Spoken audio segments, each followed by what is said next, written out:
अच्छा आपकी कृपा अपार है, मुझे समझ नहीं आती क्या आप कर रहे हो संसार में, क्या हो रहा और क्या होगा।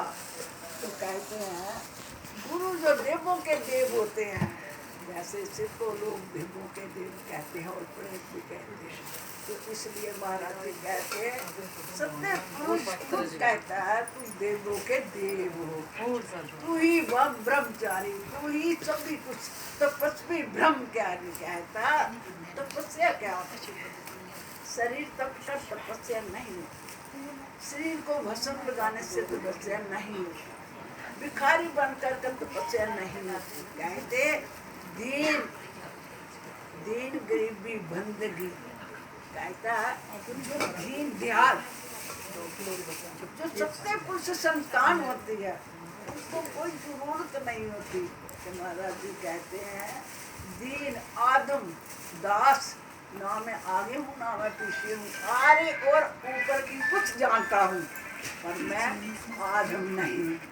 तो जैसे महाराज जी कहते हैं है तो हम नालायक हैं उसके दरवेश, इंसान नहीं है।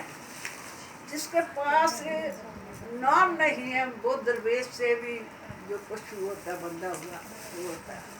तो कहते हैं महाराज जी घोर की तरह फिरता रहता है, गुरु का इतना डर होता है।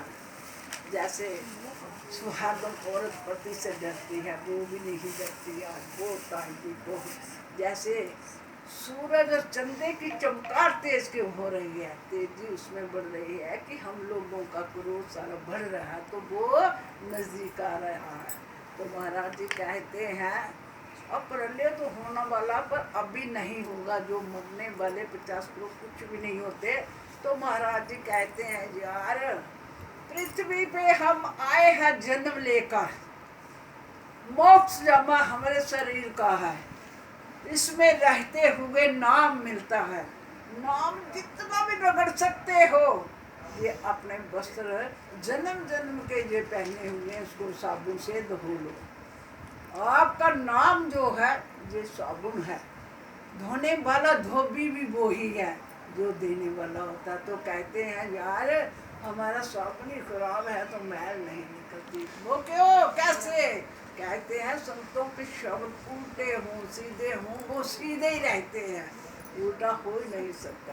तो महाराज जी कहते हैं बेटा शब्द में धुन धुन में शब्द, शब्द में ही समुंदर, समुंदर में ही बूंद। जैसे सागरों का सागर इतना बड़ा गहरा हो जाता है जिसका कोई तला नहीं होता। कहते हैं इतना बरसता है अमृत, वो कहाँ जाता है? जब समुंदर से निकलता समुंदर में समा जाता, समुंदर फिर खाली क्यों होता है? तो महाराज जी कहते ऐसे मनुष्य जो गहराई में जाते हैं तो जो उनके संतों के जो वर नाम का जमा पहना होता है तो उसकी महल सब समुंदर में उतर कर बह जाते हैं। तो समुद्र प्योर रहता है वैसा का वैसा। तो कहते जब गुरु शपथ बख्शिश करता है जितनी जन्मों की महल उसकी उसी वक्त से पानी बार आके कट देते हैं। और जो नाम लेकर झूठ बोले चाहे कपट करे तो वो अत्याचारी पापी होता है। तो महाराज जी कहते हैं यार उसमें खाली होकर नहीं रहना। जब आपको नाम धनी हो वो उससे कोई बहुत बड़ी बात नहीं होती। जिससे पास नाम धन है वो भूखा नहीं है, कहीं भी बैठ जाए। गुरुओं का नाम कभी ना काम में आया ना किसी के कार्य में आता, वो आत्मा का खश्म होता है, आत्मा आधार होती है। आत्मा को धुलाई करके मोक्ष जामे की ओर को ले जाते हैं। जब महाराज जी कहते आपका मोह में दिल फंसा होगा तो वो खींचेंगे कैसे? साला ये होता है सुमरिन दम में होता है, दम दम में सांस होता है, सांस सांस में ही शब्द सवार करता है। जब तक टूटी महल में वो जाकर विराज होता है।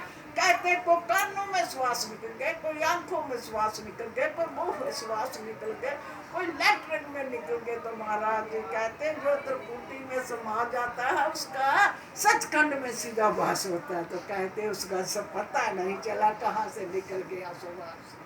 शायद वो देखने की बात होती है और सुनने की बात होती है, वो कहाँ गया।